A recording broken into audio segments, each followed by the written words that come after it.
Hello, hello, and welcome back, or welcome if you're new. A little history lesson first, just a little quick one. So I've been going to Barnes & Noble and way back when Borders, when it existed, since 1995, I believe. And that's back when even B. Dalton and Walden books existed. And many years afterwards, sometime in the aughts, I can't remember when I started seeing it, there was a little section in the store called Young Adult. I kind of looked it over, just one little spot, and I was thinking, oh, that's not for me. But now you go in, and the young adult section dominates a large area. Somewhere in there, I decided to try one, and it was The Six of Crows. Everybody harped upon this book. And I got it. I thought it started out good, but I eventually didn't like it. There was just something not quite punching about it. It didn't really take off. It was just kind of mid-level. Years later, though, they would make the characters in that book would come up on a show called Shadow and Bone, and I really liked what those characters did in that. And I actually liked the show too. But the point is, the book was not for me.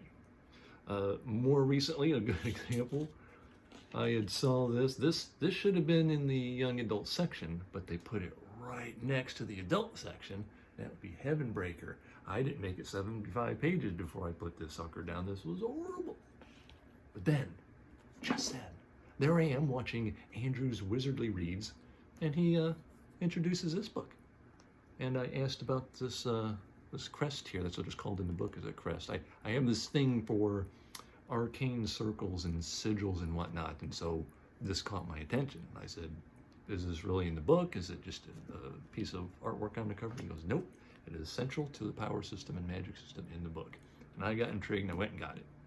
It is young adult, but it works, and I liked it, like both books. Matter of fact, there was a third book I didn't know came out back in May. I just looked it up, saw that it was out, and I ordered that sucker, and it will arrive tomorrow, and that's going to be the next book I read.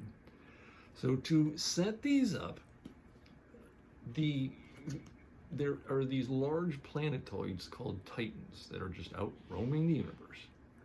When they were discovered, ships were sent out to intercept them. Earth is way in the past, long gone, lost somewhere. And so they rely on these Titans for resources in order for the fleet of ships that follow them to just survive and have parts and be able to get food and whatnot. And so the problem is these Titans are infested with traps and monsters. No one seems to know exactly why they're set up that way. It's just the way it is. So they are called Titan hoppers because they hop over and try to scout and find resources.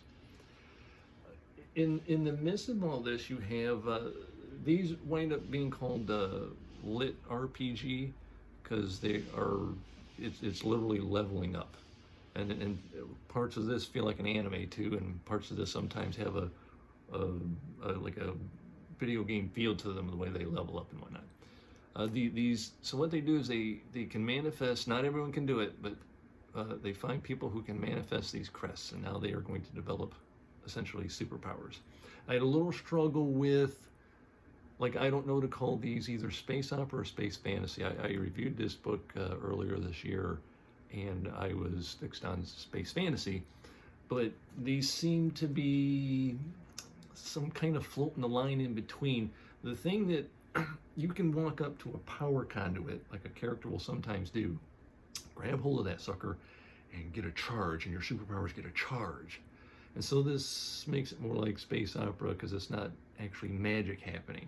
However, when they level up, so you're at you're about to open your first gate or your second gate, there's a puzzle you have to figure out. The gate will appear. There'll be a word over it, like, for example, sacrifice. And you have to make a choice as to, are you going to sacrifice this, or are you going to take the gate? And where in the world does that come from? That's more magical than it is something you would find as a superpower in space opera. And so I don't know yet. There's quite a bit to puzzle out here because you're getting little bits and pieces. This is going to be a 6-book series. And so little things get dropped in there and you're not sure what they are just yet, but you get nice little hints here and there, and sometimes even revelations. So it explains a little, and then sometimes explains a lot through them, and what the mysteries of the Titans are and so forth. So they go through their training in this book and eventually have to go do a hop over for their first gig, and things go badly, and they get a nice dose of reality. Among them, things like, actually it states it in this book that the difference between a fifth gate and a fourth gate is greater than the difference between a fourth gate and a trainee. So the level of power difference between each gate up to 5 is tremendous. So you can have a bunch of first gaters take on a second, third, fourth gator, and they're just going to get their asses handed to them. And that reality forces Iro to want to find some kind of ace in the hole. And he does get it, but it has a huge limitation that can just drain him of ability. It's only momentary, so he has to use it sparingly, or else he's going to wind up losing his life over it if he's not careful. And the other guy, so that's Iro there on that cover. This is Emo. And Emo, well, first, get you caught up here. Iro here, he lost his sister. She was a Titan hopper. And he carries her sword as his legacy.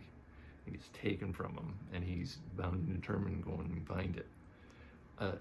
This one here, Emo, his father tried to be a Titan hopper and ran like a coward, first sign of danger, so his family name is just destroyed.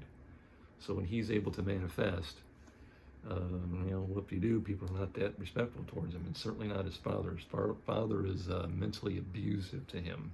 And so he just grows up angry, and it shows. He still is loyal to his squad mates, but he has a very rough exterior.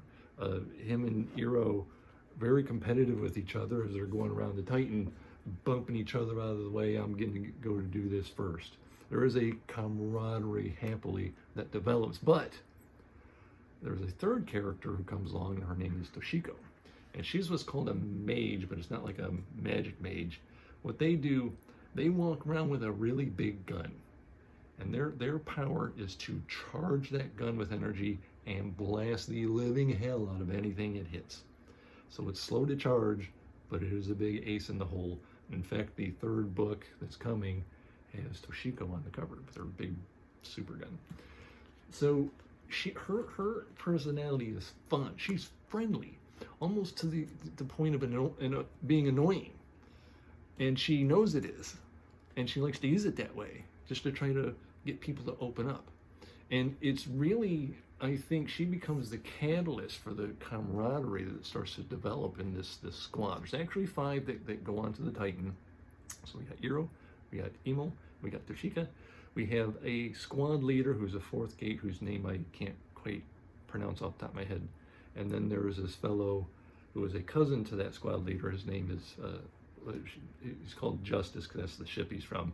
He's the scout. He has to go through, lead the way, and disable traps and be the map maker to get them through and get them out of situations that involve the technology of the Titan.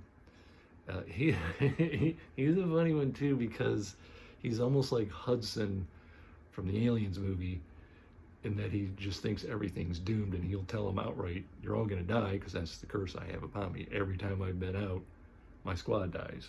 Oh, that's wonderful. There's something really good the author does too, where you get a tense situation, and in the middle of that situation, there's another problem that comes up. And so you get this nice layered suspense as to, oh, this is going to happen now. Oh, that's going to happen now. And it works out so well in the way that characters, with their motivations and their temperament, deal with these situations. These are actually, I guess I can call them pretty character-driven books now. They started out a little cardboard in this one, then you see the layers start to unpeel as their stories come about. And definitely in here, this is pretty character-driven, I think. Emo and Iro are referred to as sort of like the two sides of the same coin. One being kind of soft in the middle, but a hard exterior, and that's Emil, and Eero is described as soft on the outside, but he's got a hard edge to him on the inside. And Emil too, he really has a problem with authority, and it is legitimized. There is some kind of huge corruption in the upper echelons. They are totally willing to sacrifice what they call the lower class, and he has a huge chip on his shoulder about it. And sometimes it gets almost a little aggravating, even though you might agree with him, because like, dude, you need to at least try to have some kind of understanding of the situation that you're in right now could get people killed. But he has a real good reason, and there's a lot of headbutting between him and the squad leader. Still, camaraderie happens. It's good, and we start learning about new factions that turn up. So it's not just the fleet of ships going to the Titan. There's people on the Titan. There are other Titans. That's not a big spoiler because that's kind of mentioned. And all in all, this has been so good. The next book I'm going to read when it arrives tomorrow is going to be the third book. I almost was going to read something else first. I didn't realize it was going to come so soon. I didn't know the book was available, but it is, and I am going to get it. And I don't know if at the end of the year people do like top 10 lists or something. They have like some end of the year book tag something. If I have to make a top 10 list at the end of the year, I'm going to have to put these on it, I guess. It'll take something incredible to kick them off, because I really enjoy these. These are fun and fast. Good reading there. From Rob J. Hayes. After I read the third book, I'm going to jump into Jim Butcher's Dresden. This is a reread. This is the first book in the Dresden Files. I read this years ago, and I liked it. And I thought to myself, well, on occasion I'll pick up, the books as I go if I just don't have something to read. But I never did do that.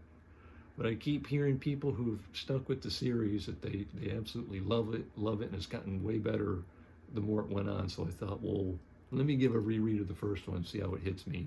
And if I actually do like it, I'll just keep going with it. And I'm going to put it in the description. The other day I watched this video. It's this architect's channel. And one other thing, she talks about science fiction stuff. And she did a video on what it's pronounced Blom. That's a French pronunciation of the manga that we call Blame. And it takes place in this gigantic mega structure with some MacGuffin as part of the plot. And I like the video so much. I'm like, I know that that particular manga has existed. I just never picked it up, but I think I'm gonna pick it up and give it a whirl. That's it. Thank you very much. See you next time. I guess the next video is me talking about that third book, and maybe this one. We'll see what happens. Have a good day. Bye-bye now.